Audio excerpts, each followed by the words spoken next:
हरे कृष्णा। कैसे हैं आप सभी? आई होप आप लोग सब ठीक होंगे। मैं भी बिल्कुल ठीक हूँ। तो आज का हमारा टॉपिक है कि लहसुन प्याज क्यों नहीं खाना चाहिए।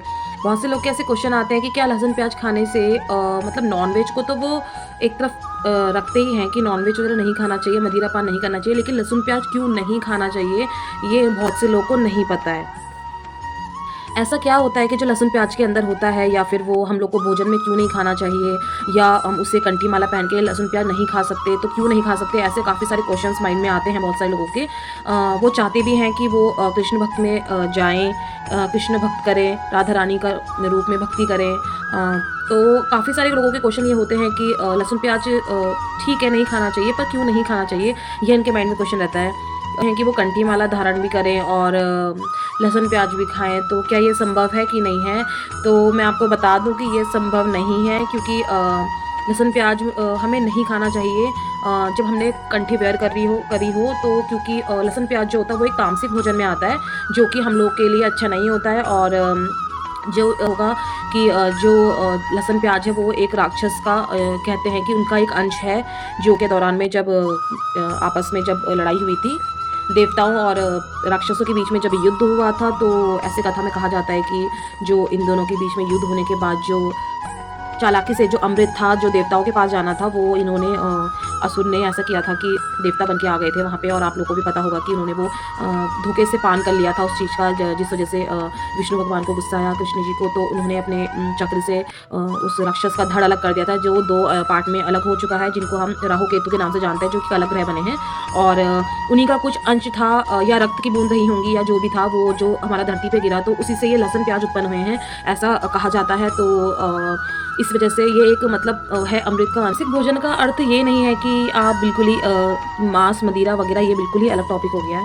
लेकिन जो ये लहसुन प्याज का जो है वो ऐसा नहीं है कि आप लहसुन प्याज है तो आप मतलब कुछ ऐसा कुछ गलत नहीं है उसे खाने के लिए। लेकिन ये है कि जब आप भक्ति के मार्ग में चलना चाहते हैं तो आपको लहसुन प्याज को इसलिए त्यागना चाहिए क्योंकि वो एक स्थिर नहीं रहने देता है उस चीज़ को। और जो आप भक्ति के मार्ग में जाना चाहते हैं तो फिर वो आपकी मतलब शरीर में ऐसी बुद्धि में ऐसे उत्तग में माइंड नहीं लगता है, या फिर हम लोग चैंटिंग करते हैं उसमें थोड़ा ध्यान नहीं लग पाता है। तो इस तरीके से मतलब ऐसा नहीं है कि लहसुन प्याज बहुत ज़्यादा ही वो है, ऐसा कुछ नहीं है। और सब्जियों की तरह भी वो नीचे से ही अपना धरती से ही उत्पन्न होता है, ऐसा कोई दिक्कत नहीं है कि वो जैसे शकरकंदी होती है, आलू होता है, वैसे ही आता है। लेकिन ऐसा कुछ नहीं है। लेकिन बस इतना ही है कि तामसिक भोजन हमारा तामसिक भोजन पे आता है लहसुन प्याज, और वो तमोगुण होता है, हम लोग की बुद्धि के लिए थोड़ा सा थोड़ा कहते हैं कि थोड़ा क्रोध पैदा करता है अपने शरीर के लिए, अपने माइंड में, तो वो स्थिर नहीं रहने देता है। तो इसी वजह से हम लोग लहसुन प्याज का त्याग करते हैं। अगर हमें भक्ति मार्ग में जाना है तो बाकी आपकी इच्छा है, आप ले सकते हैं, नहीं ले सकते, लेकिन आप कंठी माला वेयर ना करें तो ही अच्छा है, क्योंकि कंठी माला वेयर करने के बाद हम लोग कंठी माला का अपमान कर रहे हैं, आप ये सोचिए। और ऐसे नहीं कि आप पहने हैं और बाहर जाके आप सब कुछ खा रहे हैं, तो आप ये चीज़ें ना करें प्लीज़। और कंठी माला तभी पहने जब आपको लगता है कि हमें दो चीज़ें त्याग सकते हैं। बाकी चीज़ें भी हैं, आपको पता ही है, वो चीज़ तो खैर बिल्कुल ही प्रॉपर तरीके से नहीं खाना होता है। बट जो ये चीज़ है इनको भी आप धीरे धीरे खुद ही छोड़ देंगे अगर आपको कंठी माला धारण करनी है तो। और आप खुद ही देखिएगा कि ऑटोमेटिकली हो जाता है। हमारी श्री जी राधा रानी और हमारे कृष्ण भगवान जी ठाकुर जी और हमारी जो तुलसी माता उन पर बहुत शक्ति है, और आप एक बार वेयर कर लेंगे तो धीरे धीरे अपने आप ही आप सबका छूट जाएगा। तो इसी चीज़ को लेके मैं आपको बोलना चाह रही थी कि मुझे किसी ने पूछा था, किसी डिवोटी ने, कि माता जी हम पहनना तो चाह रहे हैं लेकिन दिक्कत ये है कि मैं लहसुन प्याज कैसे छोड़ूं। तो मैंने उन्हें बताया कि आप पहले वेयर कर लीजिए, उसके बाद ही आप धीरे धीरे अपने आप ही आपका छूट जाएगा। अगर आपके मन में ऐसा भाव आएगा कि मैं क्यों खा रहा हूँ करके, तो अपने आप ही छूट जाएगा, ऐसे कोई दिक्कत नहीं है।